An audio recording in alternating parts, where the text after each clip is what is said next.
શાળા માત્ર 4 દિવાલનું મકાન નથી. એક સરકારી શાળા બંધ થાય છે ત્યારે તેની અસર માત્ર એક મકાન પર થતી નથી, પરંતુ તેની આસપાસના અનેક પરિવારોના શિક્ષણના વિકલ્પો બદલાઈ જાય છે. ભારતમાં છેલ્લા એક દાયકામાં સરકારી શાળાઓની સંખ્યા સતત ઘટી છે.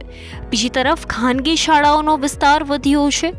નીતિ આયોગના 2026ના અહેવાલમાં પણ દેશની શાળા વ્યવસ્થામાં બદલતા પ્રભાવો સામે આવ્યા છે. પરંતુ સવાલ એ છે કે શું ઓછી સંખ્યામાં વિદ્યાર્થીઓ ધરાવતી શાળાઓનું એકીકરણ ખરેખર વ્યવસ્થા પણ સુધારવાનો રસ્તો છે, કે પછી તેની કિંમત સૌથી વધુ એ બાળક ચૂકવે છે જેના ઘરથી શાળા પહેલેથી જ દૂર છે? આવો સમજીએ સરકારી શાળાઓની ઘટતી સંખ્યા પાછળની આખી કહાની. સરકારી શાળાઓ ઘટી રહી છે, પરંતુ કારણ માત્ર એક નથી. સૌથી પહેલા આંકડા સમજીએ. નીતિ આયોગના દાયકાના વિશ્લેષણ મુજબ 2014-15માં દેશમાં સરકારી શાળાઓની સંખ્યા આશરે 11.7 લાખ હતી, જે 2024-25 સુધીમાં ઘટીને લગભગ 10.13 લાખ રહી છે. એટલે એક દાયકામાં લગભગ 94,000ની ઘટત જોવા મળે છે. પરંતુ આ ઘટાડને માત્ર સરકાર શાળાઓ બંધ કરી રહી છે આટલું કહીને સમજવું પૂરતું નથી. ઘણા વિસ્તારોમાં વિદ્યાર્થીઓની સંખ્યા ઘટવી, વસ્તીનું સ્થળાંતર, જન્મદર ઘટવો અને ઓછી સંખ્યામાં બાળકો ધરાવતી શાળાઓનું એકીકરણ અથવા તર્કસંગત ગોઠવણી જેવા કારણો પણ જોડાયેલા છે. નીતિ આયોગો પણ શાળાઓની રચનાને વધુ કાર્યક્ષમ બનાવવા માટે સંયુક્ત શાળાઓ અને પુરાવા આધારિત તર્કસંગત ગોઠવણી જેવા અભિગમની ભલામણ કરી છે. એટલે મૂળ સવાલ હવે એ છે કે શાળા ઓછી કરવી કે શાળાને વધુ સારી બનાવવી? એક શાળા બંધ થાય તો બાળક માટે અંતર કેટલું વધે? સરકારી નીતિમાં શાળાનું એકીકરણ કાગળ પર સરળ નિર્ણય લાગે છે, પરંતુ ગામડામાં રહેતા બાળક માટે નજીકની શાળા અને 5-10 કિલોમીટર દૂરની શાળામાં મોટો તફાવત છે. ખાસ કરીને એવા પરિવારોમાં જ્યાં બાળકને શાળા સુધી લઈ જવા માટે પોતાનું વાહન નથી, ત્યાં શાળા દૂર થવાથી હાજરી પર અસર થઈ શકે છે. આ અસર છોકરીઓ, દિવ્યાંગ બાળકો અને આર્થિક રીતે નબળા પરિવારો માટે વધુ ગંભીર બની શકે છે.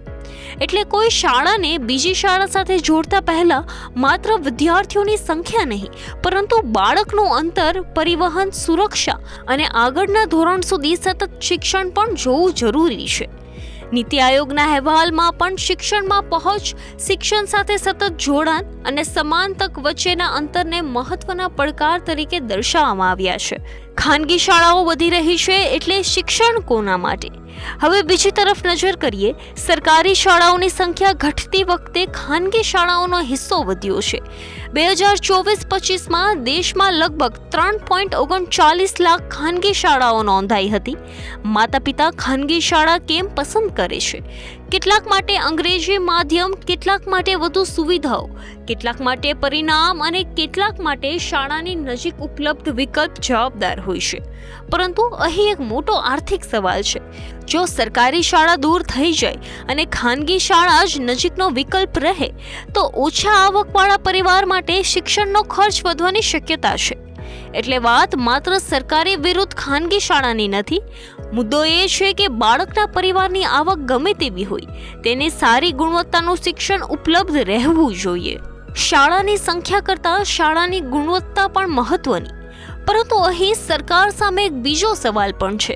જો કોઈ શાળામાં વિદ્યાર્થીઓ ખૂબ ઓછા હોય, એક જ શિક્ષક હોય અથવા શાળામાં સતત ઘટતી હાજરી હોય, તો એ જ માળખું જાળવી રાખવાથી પણ બાળકને શ્રેષ્ઠ શિક્ષણ મળશે એવું જરૂરી નથી. નીતિ આયોગના વિશ્લેષણમાં દેશમાં શૂન્ય પ્રવેશ ધરાવતી શાળાઓ અને એક શિક્ષક ધરાવતી શાળાઓ જેવી સમસ્યાઓ તરફ પણ ધ્યાન દોરાયું છે. એટલે ઉકેલ માત્ર શાળા બંધ કરવાનો કે એકીકરણ કરવાનો ન હોવો જોઈએ.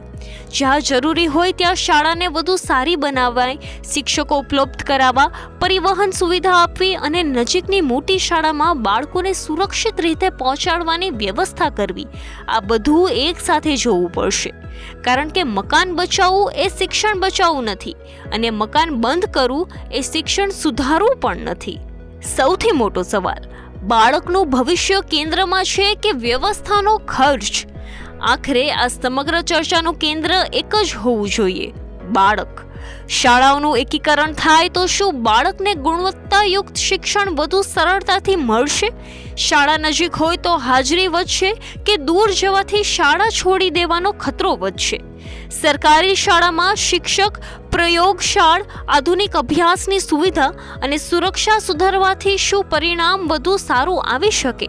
આ પ્રશ્નોના જવાબ વગર માત્ર આંકડા જોઈને નિર્ણય લેવો યોગ્ય નથી. કારણ કે ભારતની શાળા વ્યવસ્થામાં એક તરફ શિક્ષણની પહોંચ અને પાયાની સુવિધાઓમાં પ્રગતિ થઈ છે, તો બીજી તરફ કેટલાક વિસ્તારોમાં શાળા છોડી દેવાનો ડર, શિક્ષકોની ઉપલબ્ધતા અને સમાન તક જેવા પડકારો હજુ છે. સરકારી શાળાઓની સંખ્યા ઘટવી એ પોતે આખી વાર્તા નથી, પરંતુ કોઈ શાળા કેમ બંધ થઈ, તેના બાળકો ક્યાં ગયા અને તેમને પહેલા કરતાં સારું શિક્ષણ મળ્યું કે નહીં, આ સવાલોનો જવાબ ખૂબ જરૂરી છે. શિક્ષણની ગુણવત્તા માપવાની સાચી રીત એ નથી કે દેશમાં કેટલી શાળાઓ છે. સાચો માપદંડ એ છે કે દરેક બાળક સુધી સારી શાળા કેટલા અંતરે છે, શિક્ષક ઉપલબ્ધ છે કે નહીં અને પરિવારની આર્થિક સ્થિતિ તેના ભણતર માટે અવરોધ બને છે કે નહીં. સરકારી શાળાઓનું એકીકરણ જો વિદ્યાર્થીઓને વધુ સારી સુવિધા, વધુ શિક્ષકો અને સારો અભ્યાસ આપે તો તે સુધારાનો ભાગ બની શકે છે. પરંતુ જો શાળા દૂર થાય, ખર્ચ વધે અને બાળક શિક્ષણથી જ દૂર થઈ જાય તો પછી સવાલ માત્ર શાળા બંધ થવાનો નહીં રહે, સવાલ બાળકના શિક્ષણના અધિકારનો બની જશે. આથી આગામી શિક્ષણ નીતિમાં સંખ્યા કરતાં વધારે મહત્વ સુલભતા, ગુણવત્તા અને સમાન તકને આપવાનું રહેશે.